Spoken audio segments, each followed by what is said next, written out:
Welcome to the Center for Energy Education's fourth video on energy storage. My name is Jason Bone, photovoltaics instructor for Halifax Community College. Over the last few weeks, we've seen many forms of energy storage in our previous videos, though probably not what we traditionally think of as energy storage. We found out that non-renewable fuels such as coal, oil, and natural gas are stored solar energy from millions of years ago. They can be burned at any time and transformed into electrical energy for our power grid. But sadly, they have the downside of taking millions of years to form and emit greenhouse gases when burned, which are harming our environment. They are also dwindling in supply. We also discussed hydropower, a renewable energy source with no emissions. We learned that the sun was the driving force behind the water cycle, which allows this energy source, and how the reservoir these systems create are stored energy.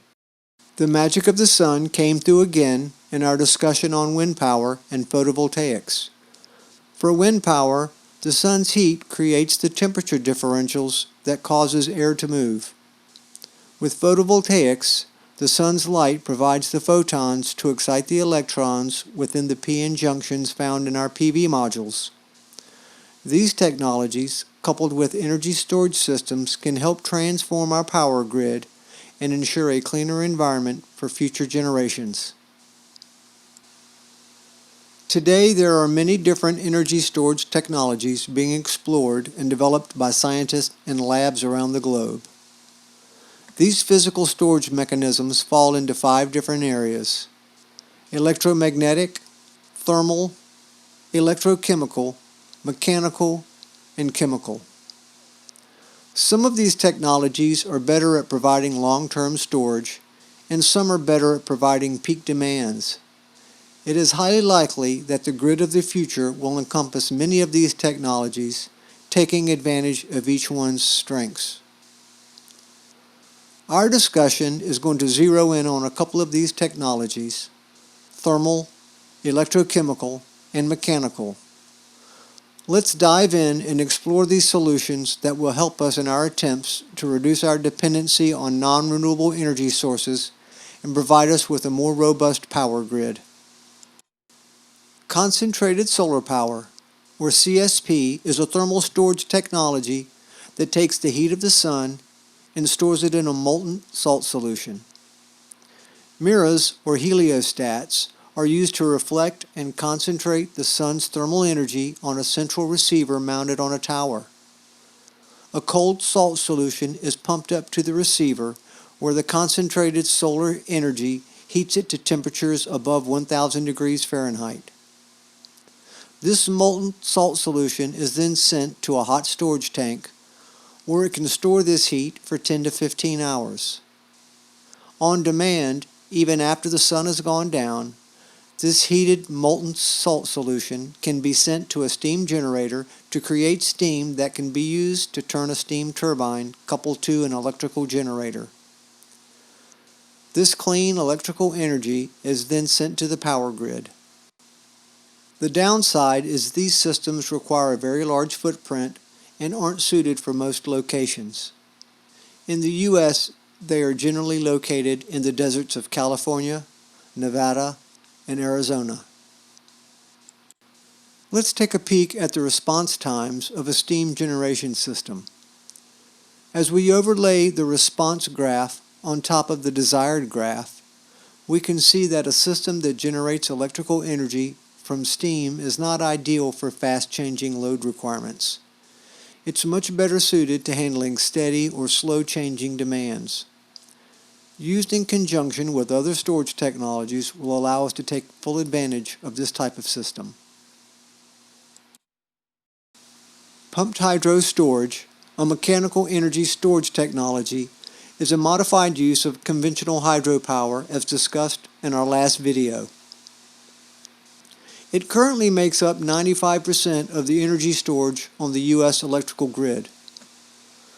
These systems can use the energy created from photovoltaic systems during midday when solar production is high and grid demand is low, to energize pumps to move water from a lower reservoir to an upper reservoir. Once pumped to the upper reservoir, this water creates stored energy that can be released during peak times when energy costs are high. Just like a traditional hydro plant, the stored water is used to turn a turbine coupled to an electrical generator, sending clean electrical energy to the power grid. Here we see the demand times on a hydro storage system.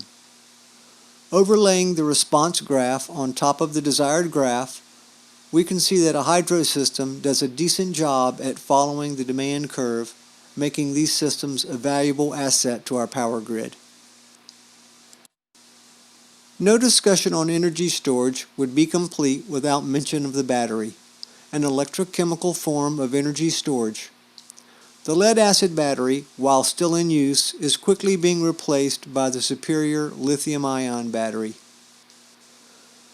Lithium batteries can be discharged to a much deeper state than its lead-acid counterpart. If we put 1,000 watts of energy into a lithium battery, we can pull 800 to 1,000 watts out without shortening the lifespan of the battery, while a lead-acid battery can only provide 500 watts before we start to shorten its life. The charge time for a lithium battery is 2 to 4 times faster than that of a lead-acid battery. The lithium battery can provide in excess of 2,000 charge-discharge cycles, where a lead-acid battery is only good for around 500 cycles. Lithium batteries have a higher round-trip efficiency, which means less energy loss in the charge-discharge cycles. Lithium batteries require no maintenance, where lead-acid can require a little to a lot, depending on the actual type of lead-acid battery. And while the initial cost of lithium batteries is higher, they end up being cheaper due to their increased lifespan and reduced maintenance costs. As we see here, the average cost of lithium batteries has greatly decreased over the last 9 years and is projected to drop even more. Add to that the smaller footprint and decreased weight of the lithium battery, and we find more savings in shipping and storage. Let's take a peek at the demand versus response times of a battery energy storage system. As we overlay the response graph on top of the desired graph, the desired curve virtually disappears.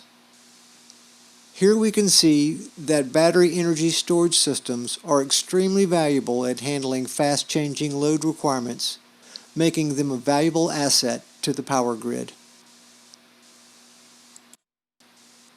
I think you can see from these few examples, many energy storage technologies are being adapted to allow us to better integrate a vast array of renewable energy sources into our power grid. As we learn to be more energy conscious in our homes and workplace, along with these maturing technologies, the amount of non-renewable energy sources we will need to maintain our lifestyles will be greatly reduced. This means less greenhouse gases and a brighter, sustainable future for generations to come. I hope this series has allowed you to gain a little insight into where our energy comes from, how we use and waste it, a few strategies on conserving it, and a basic understanding of how energy storage will help the world move away from fossil fuels. Together, we can do this.